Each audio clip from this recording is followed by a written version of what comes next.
Do you know what FMV stands for? Multi-film video. No, I have no idea. Well, it starts with an F for start, so multi's not going to work. Oh! I was thinking MFV. It's full motion video. Full motion video. Okay. And we've played a lot of full motion video games. I don't know if I'd refer to them as full motion. Well, they're fully in motion. I guess. And they're videos. Don't question it. Just say live action. Fine.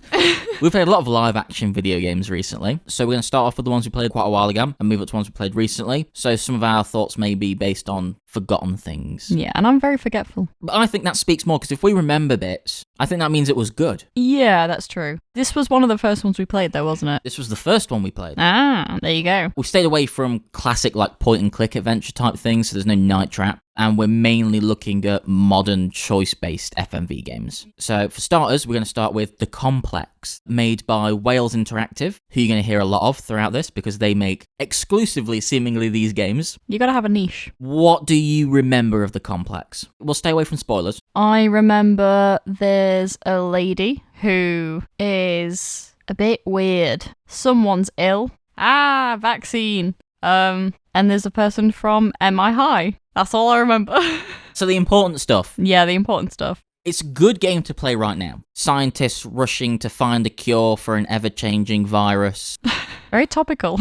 Too topical at the time we played it. Right, bang through lockdown. My remembering of the story, you need to do research on a lady who's come in with a disease, so you can find a cure, but then the lab you're researching in shuts down, and terroristy type people are coming to break in and steal it or kill you or various bad things. Yeah, I don't really know if they actually told us what they were doing. They probably did. Maybe. This was a while ago. If there's a gap in logic, assume that we don't remember. But that's not really the point, because the main crux of the game is get out of the complex. The game pretends there are various ways that you can do this through the decisions, and that's the main bit. It's A or B. What do you choose? Yeah. I feel like, just like Telltale games, they don't matter. Or they're really stupid. Yeah, it's like we're trying to escape through a vent, and it's like you got to get out through this vent. It's like climb the ladder, look at the vent. Stand on the chair, look at the vent. And you do one option, and she falls off and immediately cracks on the floor. And it's like, well, we tried to escape through the vents. And it's like, just try the other option.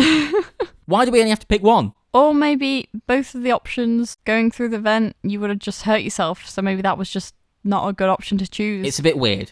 Felt like padding. Yeah, there was a lot of padding in this game, actually. That is a fair point. Which I think is kind of in service of building the character. Because the relationship between the two leads is quite good. Yeah. The guy who is there doing the research with you, they kind of have a bit of a past. There's some tension there. And it's quite well done. Yeah. And I think it's helped that the main two actors, at least, are pretty good. They're both okay. They're not incredible. But again, that may be just the weird choices you get, because sometimes she does something and it's like, that's just so weird and out of character. It's not really a human thing. Which is why I think that while she's the main character, it's the guy. And it's the actress that plays Claire, the woman who's infected, that I think really does some incredible work in this. Regardless of the video game thing, I think it's a performance that is just genuinely really good. Yeah, she was very good. Because she's got to act in it like she's dying of this thing, and it's being afraid of death, and she's also involved with these people trying to break in, and there's lots of twists and turns with that. And she pulls it off really, really well. Yeah, she made that middle section a lot more interesting. At the start, because we played this one first, and I think it was a really good one to start on. Yeah. Because it's very middling. It's fine. It's a fun little science lab story. It's got some tension, it's got good character, it's got some decent acting, and a really bad ending. Yeah, the ending's not great. We won't spoil. No. That might have just been our choice, but then again... Well, the issue with it is that the choice was phrased so oddly that we weren't really sure what we were being asked to do, and it came out of nowhere, this sudden decision. And then it ends right afterwards, and you go, oh, that's a really... jarring quick. It felt like they ran out of money and had to end it then. Yeah, the phrasing was so weird to a point where it literally did the complete opposite to what we thought it was that we were going to do. We thought we were being the hero, but we were just massive douchebags. Pretty much, we were just dicks.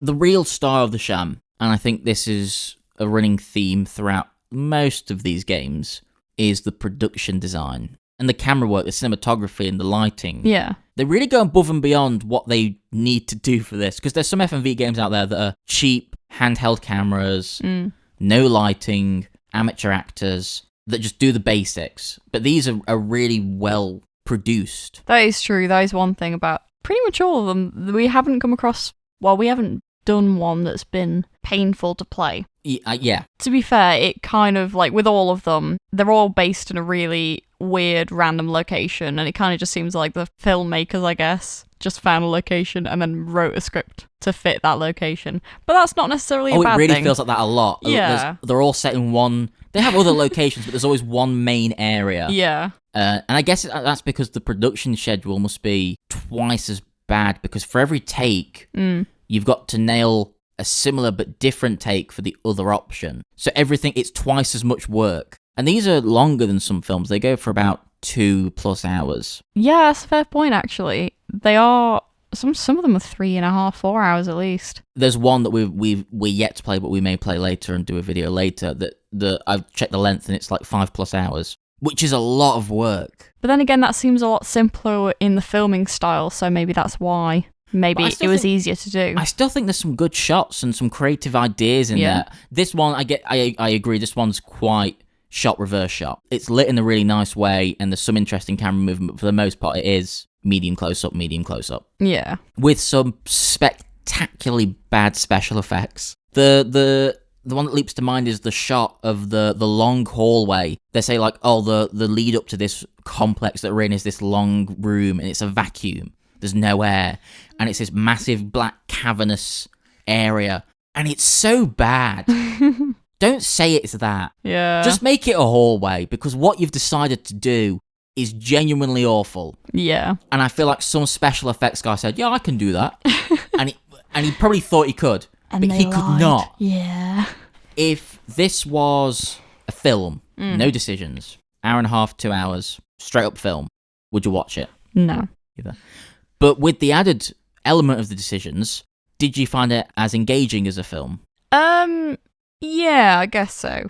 But I feel like those kinds of things always have a massive flaw, because they're always going to be... There is one story, which is the story that they actually want to write, and then all the side endings and the side things that are just there to give you choice, but none of those endings are any good. They've got to cater for the decision. Yeah. I totally agree that ruins some of these games, and there's some later ones that we'll talk about more that are so ruined by that. This one, I wish we understood that our choice ruined the ending, but seemingly the ending just kind of happened. Yeah, and we really didn't want to play it again to see if anything changed, because it was very long. A lot of these I wouldn't play again.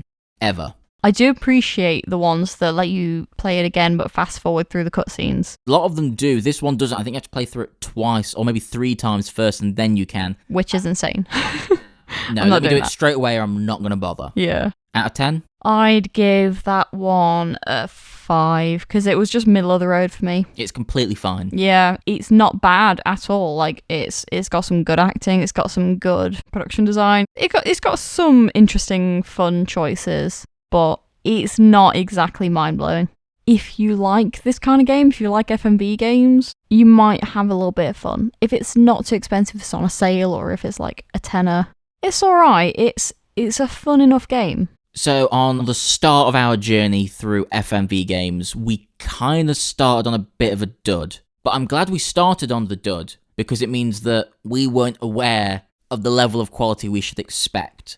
And the quality goes up. That is true. Some of them that we played were just really intense, and it's like, you spent this much money and you put this much effort in for this FMV game, and I'm impressed. The next one we're going to talk about in the next video, I'm really impressed with, and it might be my favourite. So join us for that one. Yeah. In the meantime, if you want to leave a like, a comment, or even a subscribe, please do. It's a decision. You've got a decision to make. Make a choice in the next 2 seconds. Which one are you going to choose? It doesn't actually matter which one you choose. Your life will be the same, but our lives will be minorly different, and we'll very much appreciate it. See you in the next video, if you even enjoyed this one. If not, no harm done. Fair enough, you gave it a go. Yeah, thanks We're for not listening. for you. But stay safe, and thank you. Cheers. Bye.